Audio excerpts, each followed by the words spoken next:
السلام علیکم ورحمۃ اللہ وبرکاتہ۔ امید ہے خیریت سے ہوں گے، اللہ آپ کو محفوظ رکھے۔ اس وقت میں ایک نئی ویڈیو لے کر حاضر ہوں۔ جی، نئی ویڈیو۔ آج ابھی جو چل رہا ہے وہ بالکل شادی کا سیزن بھی آنے والا ہے، تو میں سوچا کہ کیوں نہ ایک شادی کے حوالے سے ایک پنجاب کا مولانا ہے، پورے بھارت والوں کو ایک چیلنج دیا ہے۔ پورے، وہ بریلی مکتب فکر کا عالم ہو یا دیوبندی مکتب فکر کا عالم ہو، وہ اہل حدیث کے ہو یا کسی مسلک کو، وہ ہر ایک مسلک کو ایک یہ چھوڑنے والی بات بولی ہے۔ اور کہیں نہ کہیں یہ بات حقیقت ہی ہے کہ آج ہمارے بھارت میں بالکل صرف دعوے کرنے والے ہیں، عمل کرنے والے بالکل نہیں۔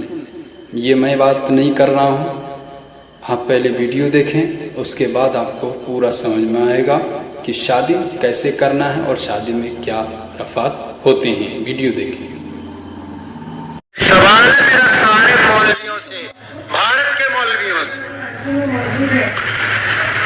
چاہے وہ دیوبندی مولوی ہے، چاہے وہ بریلوی مولوی، چاہے وہ تبلیغی جماعت والے، چاہے وہ جماعت اسلامی والے، چاہے وہ ندوہ والے، چاہے وہ جامعہ ملیہ والے،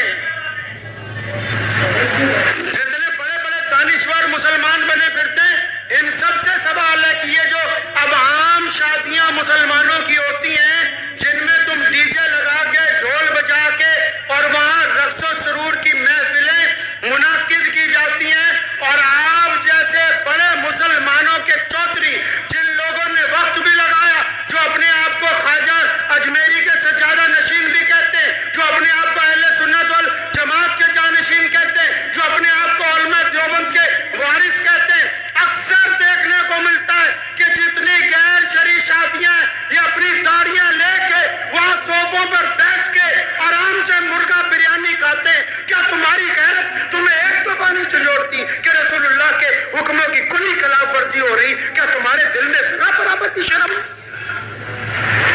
ذرا برابر غیرت نہیں آتی تمہیں؟ کہا مفتی صاحب نے، کہنے لگے میں گیا، لڑکی کو پوچھا کہ تمہیں فلاں کے ساتھ نکاح میں دے دیا، یہ گواہ کرے، یہ وکیل کھڑا ہے، تجھے قبول ہے؟ لڑکی بولتی نہیں۔ فرمایا 3 دفعہ پوچھا، لڑکی بولتی نہیں، تو سارے مفتی مل کے کیا کہتے ہیں کہ اگر بولتی نہیں ہے تو اس کا مطلب رضامند ہے، دستخط کراؤ، نکاح ہو گیا۔ کیا ہے جی؟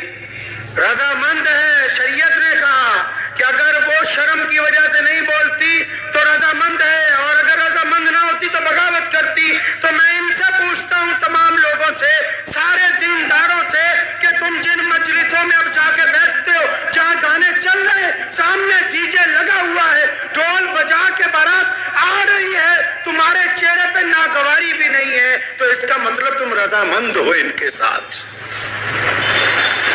اور اگر تم ان کے ساتھ رضامند ہو تو اللہ اور اس کے رسول کی رضامندی تمہارے ساتھ نہیں آ سکتی۔ اگر غیرت مند ہو تو اگر روک نہیں سکتے، فرمایا ایمان کے 3 درجے، اپنے دل میں برا مانو، تمہارے چہرے پہ تو ذرا برابر بھی شرمندگی کا احساس نہیں کہ ڈھول بجا کے بارات آ رہی ہے، تم اس مجلس کو چھوڑنے کے لیے تیار نہیں۔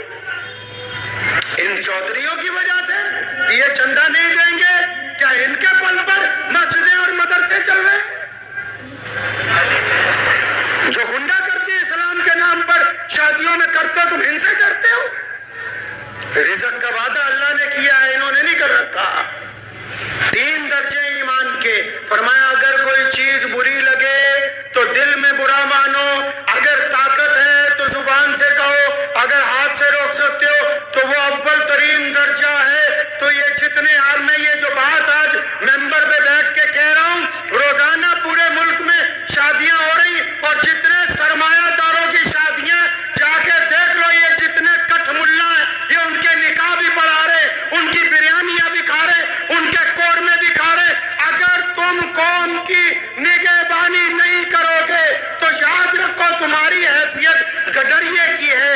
اگر ایک بھی کوئی ریور میں سے کوئی چیز ضائع ہو گئی تو گڈریے کو مالک پوچھتا ہے، اللہ تعالیٰ نے ان کو چھوڑ دینا ہے، تمہارا گریبان پکڑ لینا ہے۔ کوئی ضرورت